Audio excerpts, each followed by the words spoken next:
My wife laughed. "You'd be nothing without me." When I suggested couples therapy, I replied, "Let's test that theory."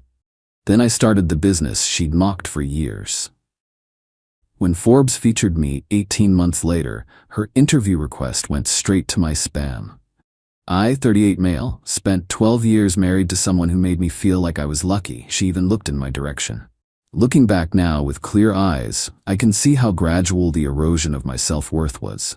How each small comment, each dismissive laugh, each eye roll chipped away at my confidence until I genuinely believed I was the lesser half of our partnership. My wife came from money, not obscene generational wealth, but comfortable upper-middle-class parents who paid for her MBA at a top 20 program and helped us with the $60,000 down payment on our house. She worked in corporate marketing for a Fortune 500 company, pulled in around $140 annually, and never, not once in 12 years, let me forget that her salary was what kept us comfortable. I was making about $85 as an IT project manager at a mid-sized tech company. Not poverty wages by any stretch, but in her eyes, practically charity work. Every major purchase we made somehow circled back to my salary making this possible. Every vacation was framed as her treating us. Every financial discussion included subtle reminders of who the real breadwinner was. For years, I'd talked about starting my own software consulting business. I'd built a solid reputation in my field over 15 years. I had genuine expertise in enterprise systems integration. I had connections across multiple industries. I had ideas that clients had actually told me were valuable. Every single time I mentioned the possibility of going independent, she'd get this look, this particular mixture of pity and amusement that I can still picture perfectly. "Babe, you're not an entrepreneur, you're a worker bee. Nothing wrong with that, but let's be realistic about who you are." That was her favorite phrase throughout our entire marriage. Let's be realistic. Translation: let's remember that you're not capable of more than you already have. The marriage had been dying for years before I admitted it to myself. We hadn't been intimate in over 14 months. Our conversations were purely transactional. Who's picking up groceries? When's the car getting serviced? Did you pay the electric bill? She'd started taking girls' trips that seemed to involve a suspicious amount of secrecy and vague answers. I didn't have concrete proof of anything, but the emotional distance between us had become canyon-wide. 3 months ago, after another completely silent dinner where we both stared at our phones, I finally suggested couples therapy. I genuinely wanted to try. Despite everything, despite the years of feeling inadequate, I'd invested 12 years in this woman. I believed in commitment. I believed people could change. She laughed. Actually laughed out loud. Not a surprised laugh or an uncomfortable laugh, a genuine, deeply amused laugh. "Therapy? For what exactly? So you can complain to some stranger that I don't validate your little dreams enough?" Our marriage is falling apart. I thought maybe we could work on. Our marriage is fine. You're the one who's unhappy because you're stuck in a job you clearly hate and you're too scared to do anything about it. That's not a marriage problem. That's a you problem. Don't project your midlife crisis onto us. Maybe I should do something about it then. Actually start the consulting business I've been talking about. She laughed again. Harder this time. With what money? What clients? You'd crash and burn in 6 months, and then where would we be? I'd be supporting both of us entirely while you found yourself. No thank you. Something in me shifted at that moment. Like a switch flipping after years of being stuck in the off position. Like finally seeing clearly after a decade of fog. You really think I'd be nothing without you? I think you'd struggle significantly, yes. I'm not trying to be deliberately cruel here, but someone in this relationship needs to be realistic. Let's test that theory. She rolled her eyes dramatically. Oh, here we go again. Another dramatic declaration that leads absolutely nowhere, just like every other time. I didn't argue, didn't defend myself, didn't explain, just nodded slowly and started planning in my head. The next morning, I contacted a divorce attorney before I even went to work. Not to file immediately, I needed to understand my options and protect whatever I could. My state follows equitable distribution, meaning assets get divided fairly, but not necessarily 50-50. Since she'd contributed more financially during the marriage, and the house down payment came entirely from her parents, I knew walking in that I'd likely take a significant hit. The attorney confirmed my suspicions. Best case scenario, given the circumstances and relative contributions, I'd walk away with maybe 35 to 40% of our shared assets. The house would probably need to be sold unless one of us could afford to buy the other out. My retirement accounts, what I'd built both before and during the marriage, would be partially split according to state formulas. I was genuinely okay with that. Freedom from constant belittlement has a price, and I was willing to pay it. Over the next 2 months, I laid the groundwork quietly and methodically. Reached out to former colleagues and past clients who'd appreciated my work. Built a comprehensive business plan with realistic projections. Set up an LLC with proper legal structure. Opened a separate business account funded with my own savings. Money that was legally mine from before we got married and had never been commingled. She didn't notice any of my preparations. She was too busy with her book club that conveniently met every Thursday night and her work conferences that somehow required overnight stays with suspicious frequency. When I finally served her with divorce papers on a Tuesday evening, she was genuinely, completely shocked. Like it had genuinely never occurred to her that I might actually leave. "You're serious? You're actually doing this to us?" "I'm doing this." "Over what?" "Because I laughed at your little business idea. Over 12 years of being told I'm not good enough. The business comment was just the final confirmation that you don't respect me and never actually will." She tried every manipulation tactic over the following weeks. Crying hysterically, explosive anger, threatening to absolutely destroy me in court, claiming she'd tell everyone I was having a mental breakdown. Then, when none of that worked, she tried seduction, showing up in lingerie like the past 14 months of zero intimacy hadn't happened. I slept on the couch for 3 months while the divorce processed. She made every step as difficult as humanly possible, contesting everything, dragging out proceedings, demanding valuations and appraisals for items that were clearly worthless. In the end, after all the fighting, I walked away with 38% of our shared assets, which came out to approximately $89,000 after selling the house and splitting everything. She kept acting like she'd won because she got the larger share. Let her believe that. I took my money, rented a small 1-bedroom apartment, and officially launched my consulting business 3 weeks after the divorce was finalized. Update 1. 8 months later. Thanks for all the support on my original post. A lot of people asked for updates on how things developed, so here's where everything stands. The business is doing genuinely well. Not yacht money or retire at 40. Well, but I cleared $180K in revenue my first 8 months of operation. After all legitimate expenses, software subscriptions, contractor payments, insurance, accounting, I netted about $95K. That's more than I was making at my corporate job, working for myself on my own terms. I'm on realistic track to nearly double that next year as I bring on more clients and build recurring revenue streams. Turns out when you actually know what you're doing and have genuine expertise people need, clients pay real money for it. Who knew? Certainly not my ex-wife. Speaking of her, she has not handled this transition gracefully. About 4 months after our divorce finalized, she started reaching out. First through mutual friends, casual inquiries about how I was doing, whether I was okay, if I was seeing anyone. Then directly via text message. "Hey, saw your business announcement on LinkedIn. Congrats on taking the leap. We should grab coffee sometime and catch up." I didn't respond. A month later, another text. "I know things ended badly between us, but I've had a lot of time to reflect on everything. I wasn't supportive enough of your dreams. I'm genuinely sorry about that." Still nothing from me. Then the mutual friend started reporting back what she was saying.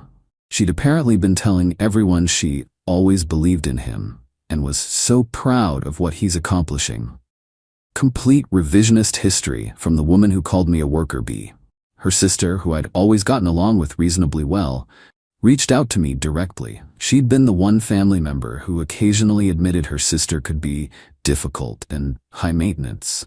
"I'm not supposed to tell you this, but she's been struggling pretty hard since you left. Her company did layoffs in March, and she had to take a significant pay cut just to keep her position. I think she's finally starting to realize you weren't actually the problem in that marriage. I felt nothing. No satisfaction. No vindication. No secret pleasure. Just emptiness where anger used to be. Then came what I call the entitlement phase. Her mother called me one Saturday morning around 9 a.m. I hadn't spoken to this woman in the 5 months since the divorce finalized. "I think you and my daughter really need to talk. This whole divorce was a terrible mistake. You two were good together when things were working." "Ma'am, with all respect, your daughter told me I'd be nothing without her." Those were her exact words to my face. She was frustrated. All marriages have rough patches. You don't just give up on 12 years. I tried couples therapy. She literally laughed at me. "Well, she's willing to try therapy now. Isn't that what should matter going forward? What matters is that she only wants to try now that I'm successful on my own and she's struggling at work. That tells me everything I need to know about what she actually valued in our marriage." She hung up on me without another word. The following week, my ex texted again. "We need to talk about some financial stuff left over from the divorce. Can you call me?" Against my better judgment, I called her.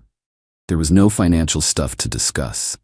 "I've been thinking about us constantly, about what went wrong. I want you to know that I've grown so much as a person since we split. Is there actual business to discuss here?" "Business? That's seriously all you care about now? You've changed so much. You made it abundantly clear the old version of me wasn't good enough. So yes, I changed.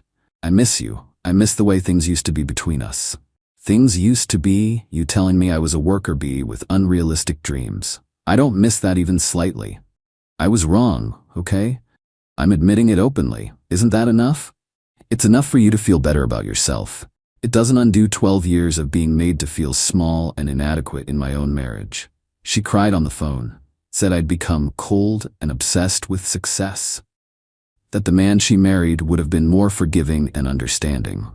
The man you married spent 12 years believing he wasn't good enough because his wife told him so constantly. That man doesn't exist anymore. You killed him. I hung up and blocked her number that same night. Her friends started reaching out after that. The same friends who'd been firmly on her side during the entire divorce. Suddenly they all wanted to mediate and help us find our way back to each other. I politely declined every single one of them. Update 2, 18 months after divorce. Okay, so this is where things get genuinely interesting and admittedly a little surreal. About a month ago, I got contacted by a journalist from Forbes. Let me be very clear here, not for their main print magazine or a cover story. This was for their online small business and entrepreneurship section. They were doing a feature on tech consultants who successfully transitioned from corporate careers to independent businesses during the post-pandemic economy. My company had grown to $420 in annual revenue. I'd hired 2 part-time contractors to handle overflow work. Several of my clients were mid-sized companies making real moves in their respective industries. Apparently, one of my larger clients had mentioned my work to someone who knew someone at Forbes doing research for this article. The interview lasted about an hour via video call. I talked about leaving corporate work after years of feeling underutilized, starting completely from scratch at 38, building client relationships through quality and reliability. The journalist asked about my motivation for finally making the leap, and I gave the sanitized version. I realized I wasn't living up to my potential in my previous situation and needed to make a fundamental change. The article published 2 weeks ago, From Corporate Burnout to Consulting Success, How One IT Professional Built a Thriving Business from the Ground Up. It wasn't a cover story, it wasn't even front-page material, but it was Forbes, their website, their brand, their platform, and it was genuinely surreal seeing my name and my company featured alongside an actual interview with professional photos. Within 2 days of publication, I had 3 new client inquiries directly referencing the article. My LinkedIn exploded with connection requests and messages. Old colleagues from companies I'd worked at years ago reached out to congratulate me. Then, yesterday morning, I was going through my business email catching up on correspondence when I noticed something flagged in my spam folder. An email from my ex-wife, sent to my business address, which is publicly listed on my company website. Subject: Interview request, journalist inquiry. The email claimed she was writing a piece about relationship dynamics and career success for a publication she conveniently didn't name. She wanted to interview me about how my personal journey had affected my business growth and professional development.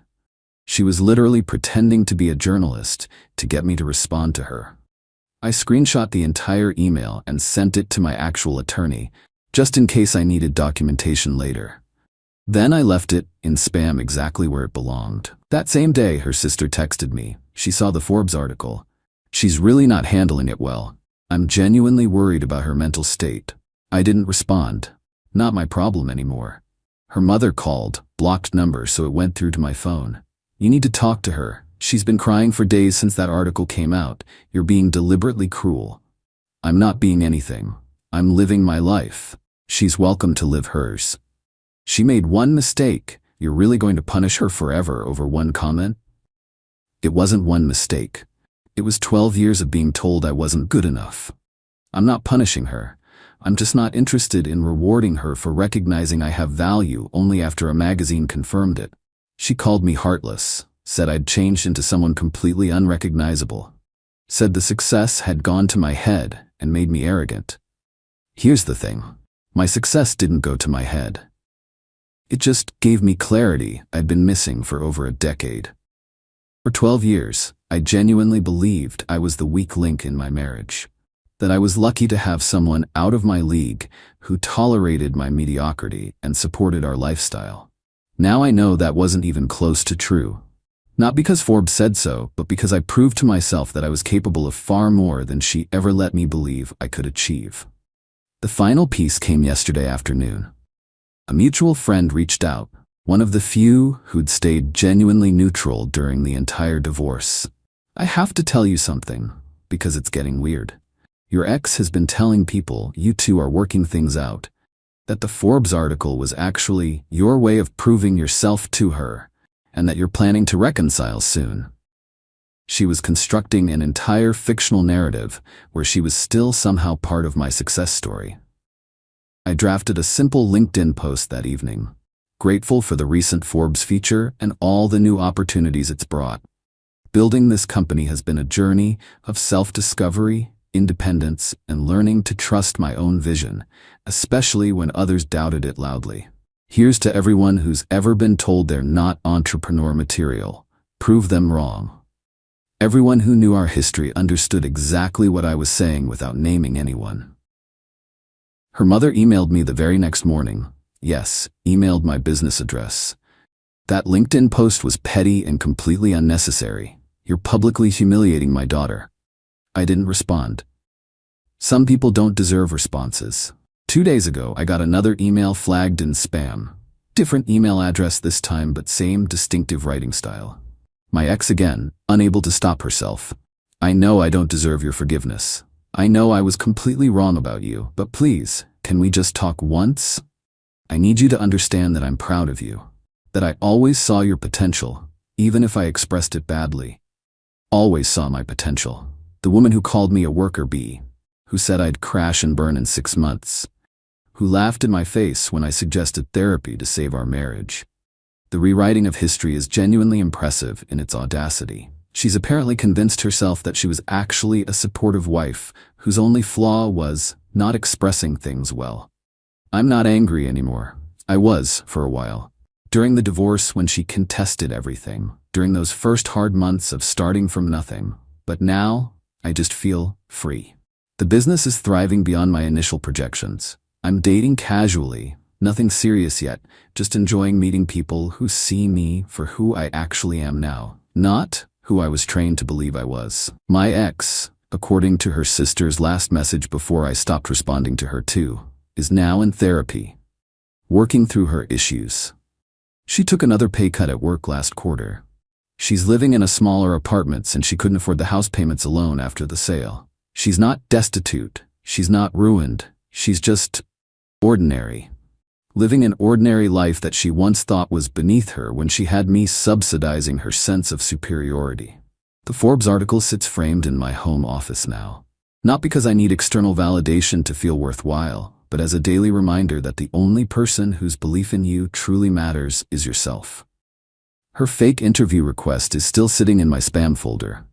I think I'll leave it there permanently. Some emails don't deserve responses. Some chapters just need to end. Thanks for following this journey, Reddit. Time to write the next one.